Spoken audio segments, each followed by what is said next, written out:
देवास जिले के Hatpipliya police station में थाना प्रभारी कक्ष में आज दोपहर फरियादी सलीम मंसूरी निवासी करनाबाद से 20,000 रुपए की रिश्वत लेते उज्जैन लोकायुक्त पुलिस ने रंगे हाथों पकड़ लिया।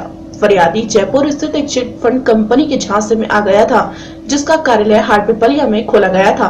फरियादी सलीम के अनुसार जयपुर की अमेरिकल ज्वेलर्स नाम की चिटफंड कंपनी उसके और उसके रिश्तेदारों के 7.5 लाख रुपए खाकर अपना दफ्तर बंद कर भाग गई थी। इसी बात की रिपोर्ट वह थाने में करने गया तो वहां थाना प्रभारी ने रिपोर्ट लिखने के एवज में 25,000 रुपए की मांग की। आखिर में 20,000 रुपए रिश्वत तय हुई। फरियादी ने उज्जैन लोकायुक्त पुलिस को इस बाबत शिकायत की, जिस पर आज दोपहर जैसे ही फरियादी सलीम थाना प्रभारी के कक्ष में गया और रिश्वत दी, वैसे ही उज्जैन लोकायुक्त पुलिस ने डीएसपी एसएस उदावत के नेतृत्व में थाना प्रभारी संजय मंडलोई को पकड़ लिया। जब उसके हाथ धुलवाए गए तो नोटों से लगे केमिकल से पानी लाल हो गया। लोकायुक्त पुलिस ने भ्रष्टाचार निवारण अधिनियम के तहत मामला दर्ज कर मौके पर ही जमानत दे दी। पूरे मामले को लेकर थाना प्रभारी संजय मंडलोई ने मीडिया को जानकारी देते हुए कहा कि सलीम मंसूरी पर धोखाधड़ी का मामला दर्ज था, उस पर मैंने कार्रवाई की, जिसको लेकर द्वेषता पूर्वक प्लानिंग कर मुझे फंसाया गया। जैसे 5 तारीख को शिकायत करी, 7 तारीख को वॉइस हुई, वॉइस में उन्होंने 20,000 रुपये की मांग की। आवेदक से 20,000 रुपये आज भेजे, आज हमने डिपॉजिट किया और 20,000 रुपये आज उनके कक्ष में उन्होंने दिए और उनको पकड़ने के बाद हमारी भी कार्रवाई की। बैंक से पैसा जब्त हुआ, आज जो भी कार्रवाई थी वो सारी कार्रवाई की। उनको गिरफ्तार कर दिया। गिरफ्तार के बाद में वो दस्तावेज जब्त कर दिए, बाकी शेष कार्रवाई चल रही है। उनको प्रकरण यहाँ से निपटाने के बाद में इन्वेस्टिगेशन होता है।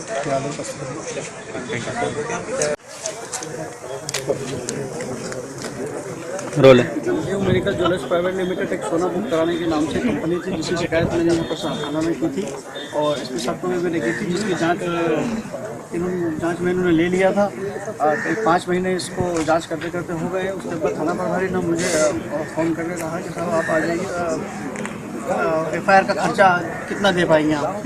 इन्होंने मुझसे 50,000 मांगे, फिर 25,000 रुपये मांगे, 20,000 रुपये हमारा सौदा तय हुआ, जो कि मैंने फिर मेरे पास इतनी क्षमता नहीं थी, मैं कहाँ से लेता हूँ 20,000 रुपये की। इसलिए मैंने फिर लोकायुक्त में शिकायत की, जो आज सब आपके सामने। आप 20,000 रुपये कहाँ से लाए थे? आप बता रहे कि 20,000 कहाँ से देता? मेरा आज आपने 20,000 दिए। छोटी सी किराने की दुकान है, मेरे पिताजी की छोटी सी किराने की दुकान है। मैंने जब पिताजी से कहा कि सर पापा पैसे की बहुत आवश्यकता है, तो उन्होंने क्या बेटा मैं ब्याज पर लाता हूँ। आज मेरे गाड़ी के रख के मैं पैसे लेकर आया हूँ 20,000 रुपये। अच्छा, ये बताएं कि ये जो कंपनी थी क्या पूरा इसका नाम था और आपने किस तरह का? ज्वेलर्स प्राइवेट लिमिटेड नाम था इस कंपनी का। ये 5,575 रुपये लेती थी और 48,000 का जिसमें सोना बुक होता था, जिसमें 12 चेक आते थे। 12 चेक के माध्यम से अधिकतम 1,63,000 रुपये देने का वादा करती थी और न्यूनतम 16,380 रुपये फिक्स था, जिसके लीडर राधेश्याम सोलंकी यहाँ पर हाटपिपलिया के अंदर है, जिनको अभी अरेस्ट किया नहीं है। आपके साथ किस तरह की धोखाधड़ी? मेरे साथ में इस तरीके से पैसा जमा किया। कितना रुपया आपका जमा? टोटल 7.5 लाख रुपये मेरे और मेरे रिश्तेदारों के द्वारा जमा किया गया, जो कि ना ही मुझे मुनाफा मिला और ना ही मेरा पैसे दिए गए। और इसी कंपनी की शिकायत को लेकर कितने समय से चक्कर चला था? 2011 से मैं चक्कर काटता हूँ थाने से लेकर तो अभी तक। FIR को लेकर कितने समय संपर्क हुआ है थाना प्रभारी से? 5 महीने पहले मैं थाना प्रभारी को शिकायत कर चुका हूँ, 13/3/2014 को। और कंपनी के खिलाफ FIR दर्ज करने के एवज में उन्होंने पैसे मांगे मुझसे। क्या नाम है आपका? सलीम मंसूरी, करनावत। देवास से हर्षद मेहता की रिपोर्ट।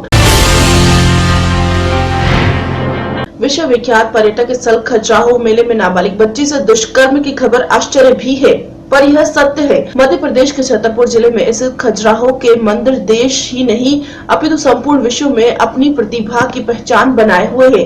यहाँ महाशिवरात्रि के पर्व पर वर्षों से चली आ रही परंपरा के अनुसार करीब 500 वर्षों से मेले का आयोजन होता चला आ रहा है। पहले मेले में निःशुल्क व्यवस्था थी। उस वक्त पन्ना, छतरपुर और टीकमगढ़ सहित मध्य प्रदेश और उत्तर प्रदेश समेत आसपास की कई जगहों से लोग मेले में दुकान लगाकर मेले में 4 चांद लगाते रहे। पर समय बदला और नगर पंचायत बनी। तभी से भूतपूर्व राजा भूमानी सिंह की नाती विक्रम सिंह जूदेव की निगरानी में खजुराहो की संपूर्ण व्यवस्थाएं रही। आज भी विक्रम सिंह राजनगर के विधायक है एवं उनकी पत्नी नगर पंचायत की अध्यक्ष पद पर आसीन है। इन 500 वर्षों में ऐसा नेतृत्व कभी भी पूरे छतरपुर जिले में आज तक सुनने को नहीं मिला। मेले में छतरपुर के महाराजपुर के करीब दुकानदार चौरसिया के तित्व पुत्री मुन्नीबाई उम्र पुलिस के अनुसार 9 वर्ष नाबालिग लड़की के साथ रेप की घटना जैन होटल के पीछे की बताई गई है।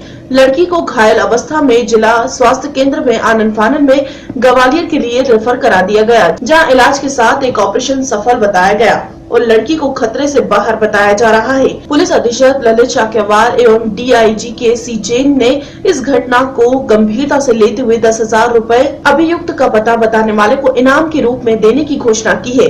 तो वहीं विधायक नाती राजा और नगर पंचायत अध्यक्ष कविता राजे ने 10,000 रुपए देने की घोषणा कर दी। तो दूसरी तरफ मीडिया प्रभारी निर्णय तिवारी एवं जगदम्बा प्रसाद निगम ने दुष्कर्म की कड़े शब्दों में निंदा की। अभी जानकारी के अनुसार राज्यसभा सदस्य सत्यव्रत चतुर्वेदी के छोटे भाई आलोक चतुर्वेदी उर्फ बच्चन चाचा ने निंदा के साथ विरोध की चेतावनी दी है। तो दूसरी तरफ मध्य प्रदेश के मुख्यमंत्री ने भी घटना की जानकारी के साथ जिला प्रशासन को बच्ची के स्वास्थ्य पर पूर्ण ध्यान देने के साथ अभियुक्त को जल्द से जल्द गिरफ्तार करने के निर्देश दिए। आपको बता दें कि ये बुंदेलखंड की पहली घटना है जिसमें शिवराज सिंह चौहान ने तत्काल हस्तक्षेप किया और बच्ची के स्वास्थ्य के लिए चिकित्सा विभाग को निर्देश दिया एवं खजुराहो से 25 किलोमीटर दूर महाराजापुर में चौरसिया समाज के लोगों ने इस अमावस्या कृत्य पर बाजार बंद का आह्वान किया, जो पूर्णतः सफल भी रहा। कांग्रेस एवं बीजेपी पक्ष में भी इस घटना की कड़े शब्दों में घोर निंदा की। कांग्रेस अध्यक्ष मनोज त्रिवेदी एवं भाजपा अध्यक्ष पुष्पेंद्र प्रताप सिंह के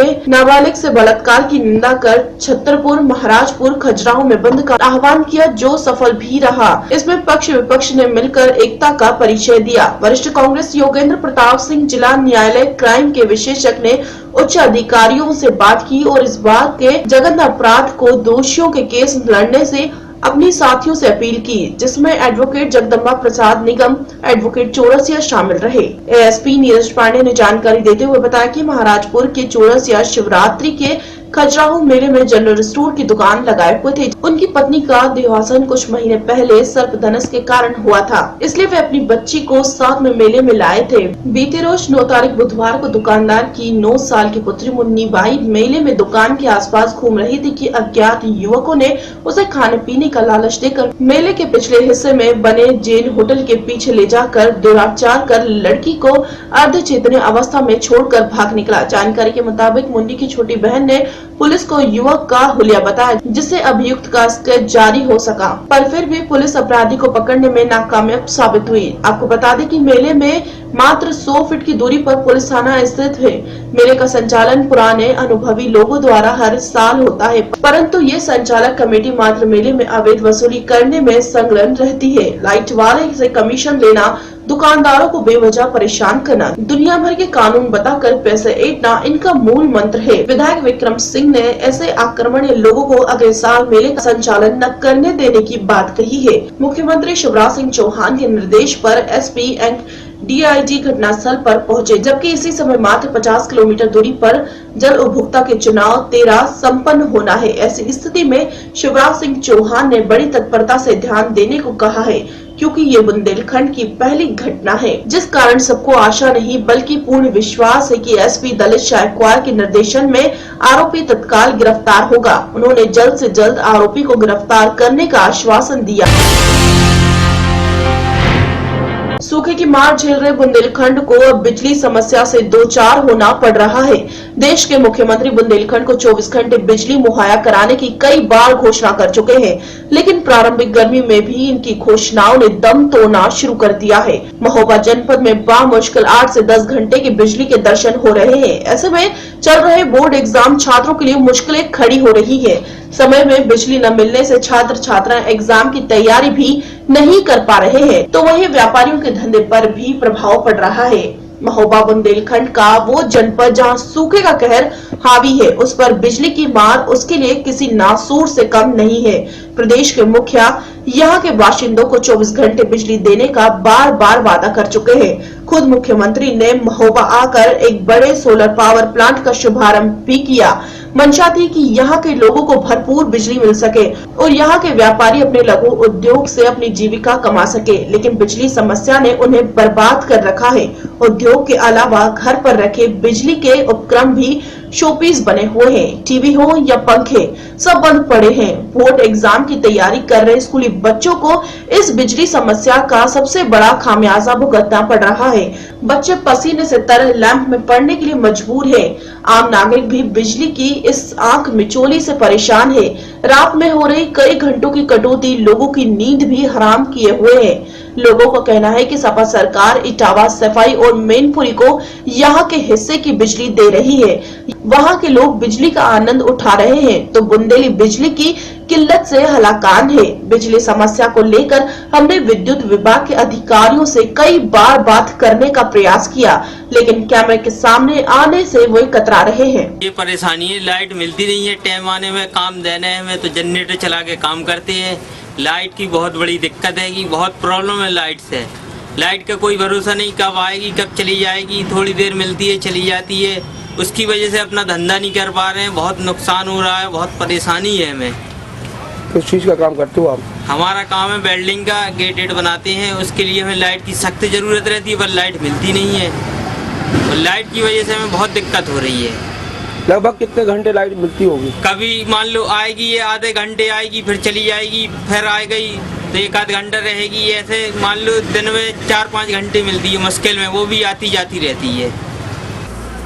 उत्तर प्रदेश सरकार ने जो वादा किया था कि लाइट मिलेगी 24 घंटे, उसका तो कोई वो हो ही नहीं रहा है। लाइट मिल ही नहीं रही है, थोड़ी मिलती है, बस वादा भर कर दिया है, कोई निभा नहीं रहे हैं। बिल आता होगा, कितने वाट का आपका कनेक्शन किए विभाग? हमारा कनेक्शन 5 किलोवाट का है। बिल 5000, 6000 ऐसे बिल भेज देते हैं, लाइट देते नहीं है समय पे।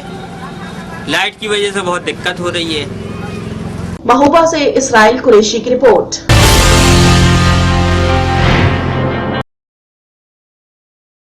केंद्र सरकार के बजट में सराफा व्यापारी का एक्साइज ड्यूटी लगाए जाने से अतिरिक्त टैक्स बढ़ोतरी से नाराज देश भर के सराफा व्यापारी अलग अलग तरीके से केंद्र सरकार पर वित्त मंत्री के खिलाफ प्रदर्शन कर रहे हैं। बुंदेलखंड के महोबा में भी सराफा व्यापारी इस कानून के विरोध में अपनी दुकानें बंद कर पिछले एक सप्ताह से विरोध जता रहे हैं, लेकिन आज इनका विरोध प्रदर्शन सड़कों पर भी देखने को मिला। सभी सराफा व्यापारियों ने अपने प्रतिष्ठानों पर न केवल कानून का विरोध किया, बल्कि देश के बीजेपी सरकार विरोधी नारे और वित्त मंत्री अरुण जेटली की शव यात्रा निकालकर उसका अंतिम संस्कार भी कर डाला। खास बात तो ये रही कि आज देश में तंबाकू निषेध दिवस होने के बावजूद भी इन व्यापारियों ने तंबाकू और गुटखे बेचकर अपना विरोध जताया। जिला सराफा व्यापारी के महामंत्री कमल सोनी की माने तो ये कानून सराफा व्यापारियों के लिए किसी बड़ी सजा से कम नहीं है। आने वाले भविष्य में इस कानून की वजह से हमें इस व्यापार से दूरी बनानी पड़ेगी, इसलिए हम तंबाकू निषेध दिवस पर तंबाकू बेचकर ये जता रहे हैं कि यदि इस कानून को वापस नहीं लिया गया तो वह गैर कानूनी काम करने के लिए भी विवश हो जाएंगे। इस विरोध प्रदर्शन में दूसरी तस्वीर भी देखने को मिली। विरोध प्रदर्शन के बहाने कई सराफा व्यापारी मुख्य बाजार को बंद कर पिकनिक और ताश के पत्तों का मजा लेते दिखे। आज पूरे सराफा व्यापार हम लोग मिलकर सराफा मंडी पर सराफा व्यापार संगठन की तरफ से यहाँ वित्त मंत्री का पुतला फूंकेंगे और उनका श्राद्ध करेंगे। और हमारी मांगे हैं कि वित्त मंत्री जी हमारी मांगे की स्वीकार करें। हम लोग पूरी लागत, हमारी दुकान की पूरी लागत देखेंगे तो 5 लाख रुपए से ज्यादा नहीं है, और इस 5 लाख रुपए का व्यापार हम लोग करते हैं, छोटे दुकानदार हैं। अगर हम लोग व्यापार इस तरह की, जिस तरह इन्होंने एक्साइज ड्यूटी लगाई है, अगर ये एक्साइज ड्यूटी लागू होती है तो हम लोग कहीं के नहीं रहेंगे। हम लोग पढ़े लिखे नहीं है, बिल्कुल गरीब हैं और छोटी सी पूंजी में अपना व्यापार जीवन यापन कर रहे हैं। इस देश में या तो बहुत बड़ा अमीर होना अच्छा है या बिल्कुल गरीब होना अच्छा है। गरीबों को शासन का बहुत सी सुविधाएं मिलती है, अमीरों की शासन की बहुत सी सुविधाएं। हम जो मध्यम वर्ग के हैं, 10, 20, 2, 4, 5 लाख के आसामी, हम लोगों को सबसे ज्यादा परेशानी वित्त मंत्री जी कर रहे हैं। और मोदी सरकार को, हम लोगों का एक नारा था कि मोदी जी को भेजना है केंद्र में, भाजपा की सरकार लाना है, लेकिन मोदी जी और वित्त मंत्री जी ने हम लोगों को इतना निराशा किया कि आने समय पर मोदी जी और वित्त मंत्री जी को करारा जवाब देंगे चुनाव के टाइम पर। तब उनको पता चलेगा कि स्वर्णकारों से पंगा लेना कितना महंगा पड़ता है। मूंगफली की ढिलिया है, ये सब लोग हम सराफा मार्केट में लगाएंगे। आज तंबाकू निषेध दिवस है, आपको लगता है आप अपराध कर रहे हैं आज गुटखा बेचकर? भैया ये बताइए, एक मिनट, ये बताइए, जब सरकार उस गुटखे पर टैक्स लेती है तो वो जब टैक्स देते हैं तो वो व्यापार अनाधिकृत कैसे हुआ, ये बता दीजिए। शराब का टैक्स लेते हैं, ठेका देते हैं और उस ठेके में भारी रकम लेते हैं तो वो अनाधिकृत कैसे हुआ, ये बता दीजिए आप हमें। निषेध दिवस है, आप हम मानते हैं, निषेध दिवस मानेंगे, लेकिन पूर्ण रूप से उन्हें बिक्री में पाबंदी करना चाहिए और ये जो टैक्स लेते हैं उसमें ये सारा बंद कर देना चाहिए, तब निषेध माना जाएगा। गैर कानूनी काम कर रहे हैं। बिल्कुल गैर कानूनी काम करना ही पड़ेगा हमें। जब ये एक्साइज ड्यूटी लगा देंगे तो गैर कानूनी काम करके ही तो हम अपने बच्चों का पेट पालेंगे। महोबा से इसराइल कुरैशी की रिपोर्ट। उत्तर प्रदेश के मऊ जिले में थाना हल्दरपुर से नकल माफिया व एक प्रबंधक द्वारा कॉपी छीनने और छात्रों को धमकी देने के मामले में आज पीड़ित छात्र जिलाधिकारी मऊ से मिलकर अपनी बात रखी, जिसमें जिलाधिकारियों ने बच्चे को न्याय उचित कार्रवाई करने का आश्वासन दिया।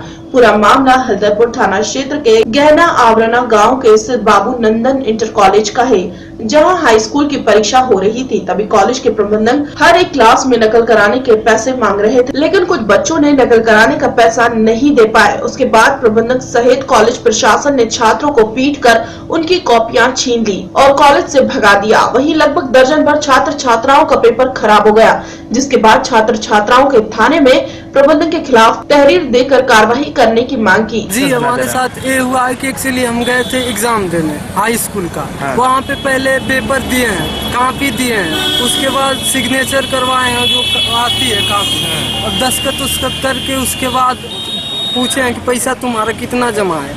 सबसे पहले एक बंदा था, छोटा था लड़का, उसको मार कर हड़काए हैं कि मतलब इसको मार देंगे तो छात्र को मारा पीटा भी गया है। जी कौन है मारने वाले?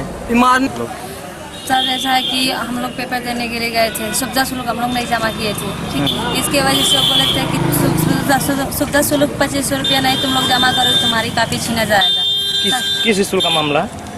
सर बाबू नंदन इंटर कॉलेज का मामला है। कितने में पढ़ते हैं आप? हाई स्कूल में।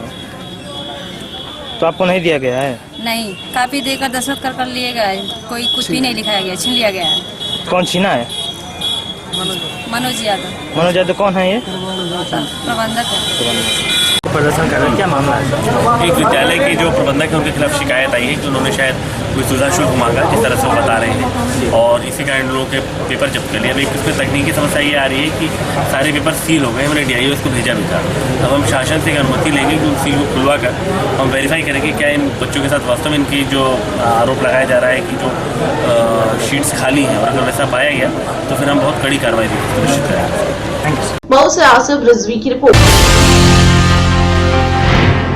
मुरादाबाद में जिला अस्पताल का माहौल आज अचानक बदल गया। एम्बुलेंस सोन मरीजों के आने वाली जगह अस्पताल के इमरजेंसी वार्ड के बाहर बैंड बाजे की तेज आवाज पर लोग डांस करते नजर आए। अस्पताल के गेट से लेकर मरीजों के वार्ड के बाहर से होकर बैंड बाजे की तेज धुन पर बाराती ठुमके लगाते रहे। 1 घंटे से ज्यादा वक्त तक अस्पताल परिसर बैंड बाजे की धुन पर थिरकता रहा और अस्पताल के अधिकारी और स्टाफ मरीजों का ध्यान रखने की बजाय बारात में लग रहे ठुमकों का दीदार करते रहे। शादी जिला अस्पताल में बने क्वार्टर में रह रहे एक कर्मचारी के यहाँ थी। आज जब बारात अस्पताल परिसर पहुंची तो जिला अस्पताल के CMS अस्पताल में बारात के आने पर बहानेबाजी करते नजर आए। हालांकि कैमरा चेहरे पर लगने के बाद CMS अब कार्रवाई की बातें कर रहे हैं। मेरे छोटे भाई है, बहू है, भतीजे। क्या हुआ था मतलब है? क्या है मतलब? ये घर जा रहे थे तो रास्ते में एक्सीडेंट हो गया, कार एक्सीडेंट, इसमें यहाँ भर्ती। अच्छा ये बताइए ना, अस्पताल परिसर में बैंड वगैरह शादी समारोह चल रहा, क्या इससे मरीजों को काफ़ी दिक्कत हो रही है? बिल्कुल दिक्कत होती है, इसके प्रतिबंधित है और फिर भी होता है, क्योंकि ये तो स्कूलों में, अस्पतालों में हर जगह लिखा होता है कि न हो। अब हो रहा है तो ये तो इसके लिए स्वयं प्रशासन जाने। आपके मरीजों मोड़ा सा महेंद्र जी बताइए, जो अभी जो बाहर बारात चढ़ी, सब परेशानी हो रही है आप लोगों को? हाँ, सब परेशान तो है। और मरीज भी परेशान है? मरीज परेशान हो गए, जब साउंड बजता है तो परेशान तो होती है। क्या बारात का फंक्शन हो रहा प्रेमिसेस में, क्या है भैया? देखो ऐसा है, यहाँ रहने वाले कर्मचारी हैं, ये अपने छोटे मोटे फंक्शन करते रहते हैं, तो जो है बाहर भी करते हैं, कभी कुछ अंदर भी कर लेते हैं, किसी को कोई परमिशन वगैरह तो ऑफिशियली दी नहीं जाती है। तो जैसे अभी इतना तेज लाउडली बैंड ये वगैरह अलाउड नहीं है, कतई नहीं। पेशेंट्स कोई हैं, परमिशन हार्ट नहीं है, पेशेंट्स कोई भी हैं। परमिशन नहीं है। ये डीजे लगाना, बैंड बाजा बारात करना, ये सब सर्वथा बिल्कुल मना है। आप CMS हैं, कोई एक्शन लेंगे आपकी? बिल्कुल लेंगे। किस तरह से? मुरादाबाद से नईम खान की रिपोर्ट।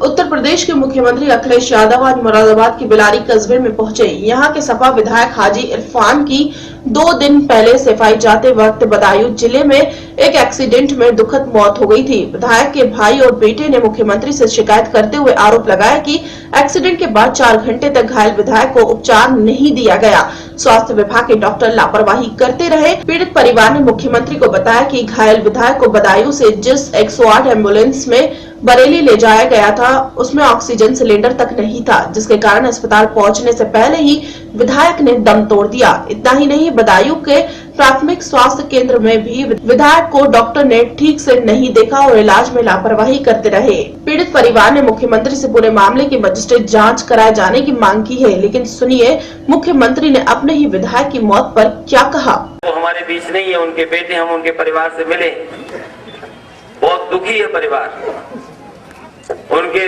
भाई दुखी है, बेटा हमारे साथ लगातार उन्हीं की बात कर रहा है और ये सोच रहा है कि अगर ऐसा हो जाता तो मेरे पिताजी आज हमारे बीच होते, एम्बुलेंस में ये हो जाता तो हमारे बीच होते, डॉक्टर अच्छा वाला दिखा देते तो ऐसा होता। लेकिन हम और आप सब जानते हैं कि कई बार बहुत सी चीजों हमारे बस में नहीं है, हमारे और आपके बस में कुछ नहीं। इस दुख में हम समाजवादी लोग, नेताजी, पार्टी, विधायक जी के पूरे परिवार के साथ हैं और मैं फहीम को और उनके पूरे परिवार के सदस्यों के विश्वास दिला सकता हूं, चाहे वो अच्छे दिन हो, बुरे दिन हो, कठिनाइयों के हो, परेशानी के दिन हो, हम समाजवादी लोग उनके साथ खड़े दिखाई देते। और मैं ये भी भरोसा दिलाता हूं, उनको लगातार क्षेत्र की चिंता थी, जनता की चिंता थी, उनके तमाम अधूरे काम जो पड़े उनको पूरा करने का काम सरकार के माध्यम से होगा। मैं इस मौके पर उनके परिवार, उनके सहयोगी साथियों को जो दुख हुआ है, जो हमें दुख हुआ है, हम ईश्वर से प्रार्थना करते हैं कि खासकर उनके परिवार के सहयोगियों को कम से कम इतनी ताकत दें, इतनी शक्ति दें कि इस दुख को सहन कर सकें। मैं अपनी तरफ से, पार्टी की तरफ से उनको श्रद्धांजलि देता हूं, उन्हें बहुत याद करता हूं। ऐसे व्यक्ति कम आते हैं हमारे बीच जो आज नहीं है।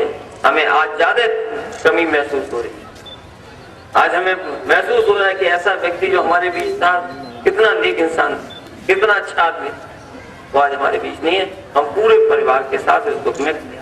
यह सब सुनने के बाद सवाल यह उठता है कि आखिर मुख्यमंत्री को अपनी ही पार्टी के विधायक की मौत के कारणों पर उनके पीड़ित परिवार की शिकायत पर भरोसा क्यों नहीं है। जब पीड़ित परिवार खुलकर बता रहा है कि एम्बुलेंस में ऑक्सीजन सिलेंडर नहीं था और डॉक्टर 4 घंटे तक लापरवाही करते रहे, तो क्या पूरे मामले की जाँच नहीं होनी चाहिए? आखिर क्यों मुख्यमंत्री इसे अपने हाथ से बाहर की बात बता रहे हैं? क्या दुर्घटना के बाद कोई लापरवाही हुई है?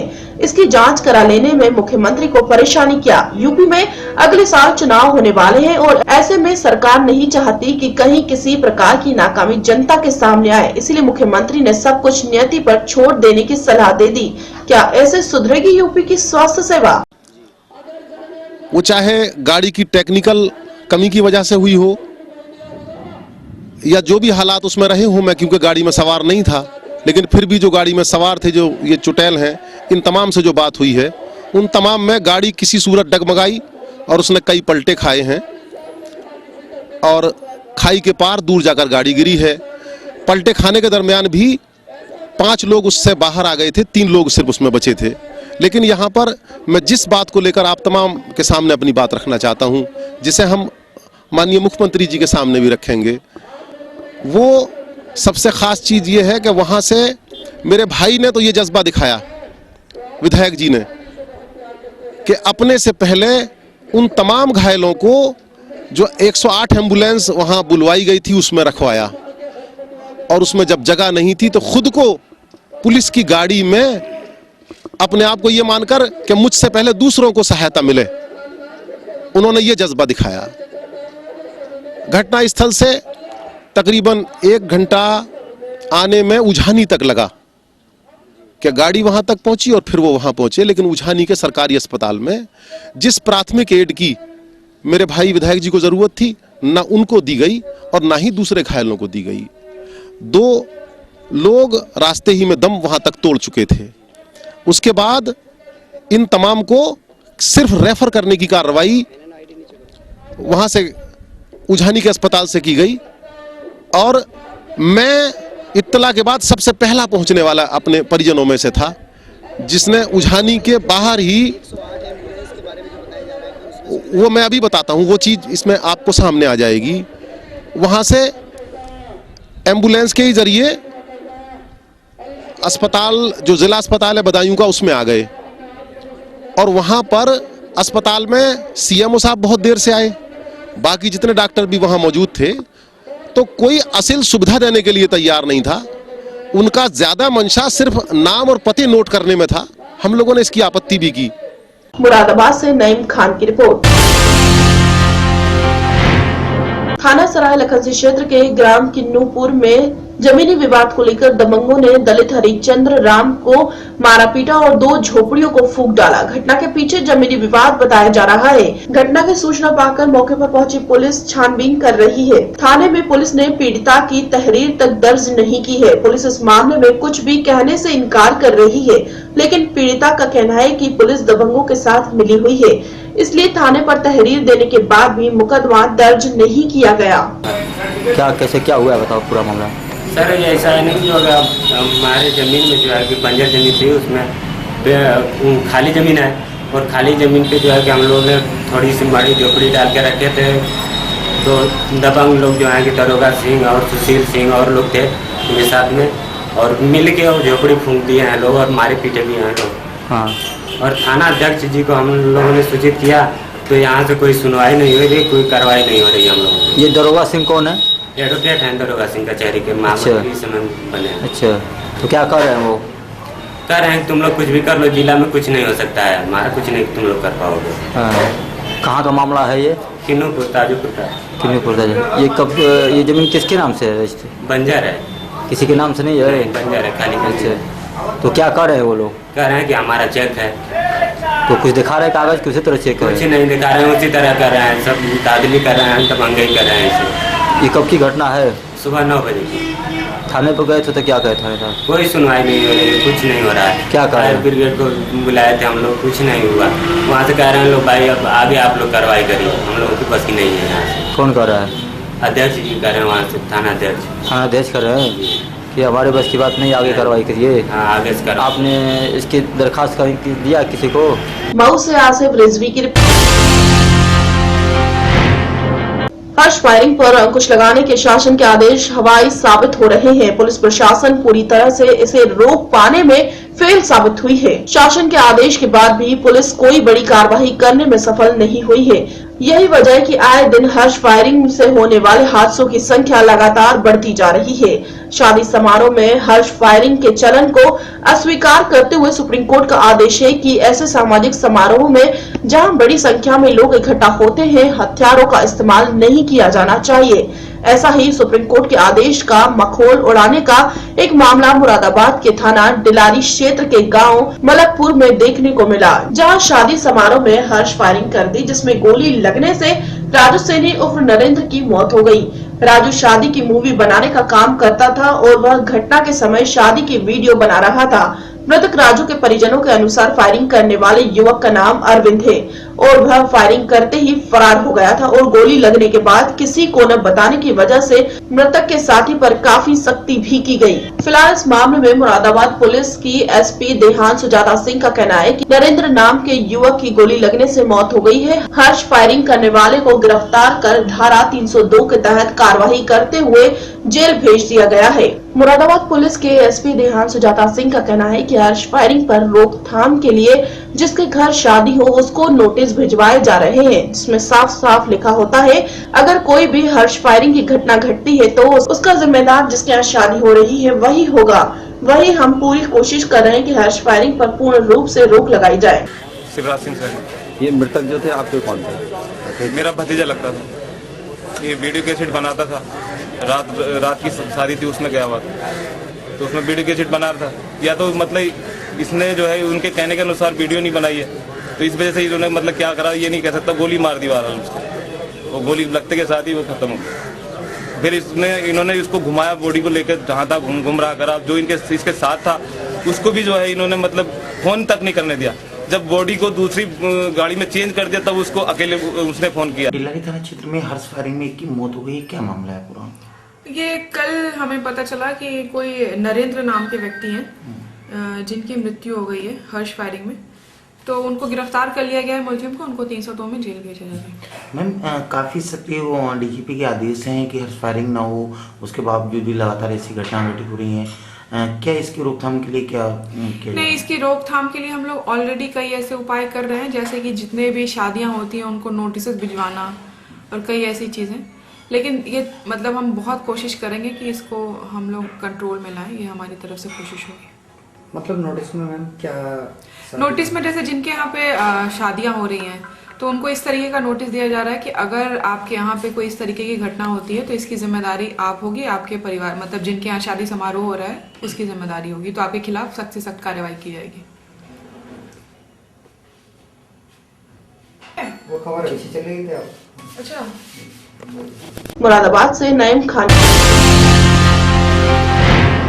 सांसद वरुण गांधी आज मुरादाबाद में किसानों को संबोधित करने के लिए आए हुए थे। पीली कोठी पर मंच तैयार किया हुआ था। जैसे ही वरुण गांधी मंच पर चढ़ने लगे तो मंच गिर गया। किसी तरह लोगों ने वरुण गांधी को संभाला। वरुण गांधी ने टूटे हुए मंच से बोलते हुए कहा कि यह भी एक प्यार की निशानी है कि मंच टूट गया। वहीं वरुण गांधी का कहना है कि हम लोग मंच की राजनीति नहीं करते बल्कि लोगों के दिलों की राजनीति करते हैं। ये भी एक प्यार की निशानी है कि ये मंच टूट गया। वहीं जब वरुण गांधी ने बोलना शुरू किया तो दूसरी तरफ सराफा व्यापारियों ने वरुण गांधी हाय हाय के नारे लगाने शुरू कर दिए। वहीं वरुण गांधी ने मंच से कहा कि क्यों हाय हाय कर रहे हो भाइयों। वहीं जब कार्यकर्ताओं ने हाय हाय करने वालों के बैनर और हाथ छोड़ना शुरू कर दिया तो वरुण ने मंच से ही हाथ न लगाने की बात कही और कहा मैं इनकी बात सुनूंगा। और वरुण गांधी 2 मिनट मेरी बात सुनो चिल्लाते रहे। अरे विवेक भाई तुम्हारा फोटो हाय हाय हो रही है वहाँ। मैंने सोचा हमारा फोटो हमें तो बाहर से बहुत कम दिखा रहे हैं।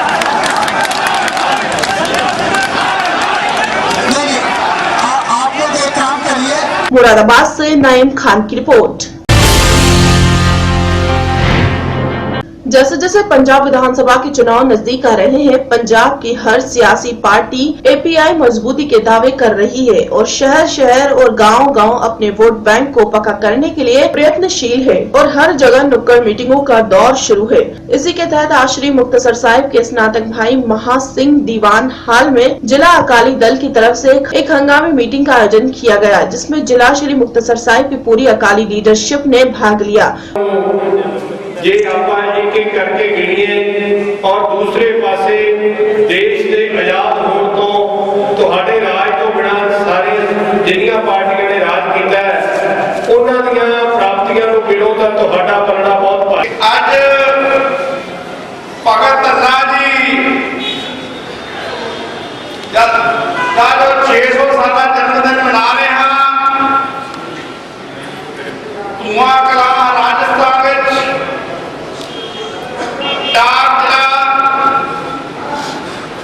उन्होंने जन्म स्थान नगर और बहुत दूरों दूरों नगर कीर्तन मंत्री पंजाब डिप्टी मुख्यमंत्री जथेबंदी बनी है ਉਹਦੇ ਵਾਸਤੇ ਪਿੰਡਾਂ ਵਿੱਚ ਹੋਰ ਵੀ ਬਹੁਤ ਵਧੀਆ ਸਾਥ ਸੁਖਬੀਰ ਸਿੰਘ ਜੀ ਬਾਦਲ ਡਿਪਟੀ ਮੁੱਖ ਮੰਤਰੀ ਪੰਜਾਬ ਜੀ ਨੇ ਕੰਮ ਕੀਤਾ ਹੈ। ਨੌਜਵਾਨਾਂ ਵਾਸਤੇ ਇਹ ਗ੍ਰਾਂਟਾਂ ਦੇਣੀਆਂ, ਉਹਨਾਂ ਨੂੰ ਡਿਵੈਲਪਮੈਂਟ ਕਰਨਾ ਔਰ ਉਹਨਾਂ ਦੇ ਚੰਗੀ ਜੋ ਕਾਰਗੁਜ਼ਾਰੀ ਵਾਸਤੇ ਅੱਗੇ ਜਾਣ ਵਾਸਤੇ ਨੌਜਵਾਨ ਬੱਚੇ ਜੋ ਬਹੁਤ ਵਧੀਆ ਖਿਡਾਰੀ। मुक्तसर से तस्लीम जोडी की रिपोर्ट।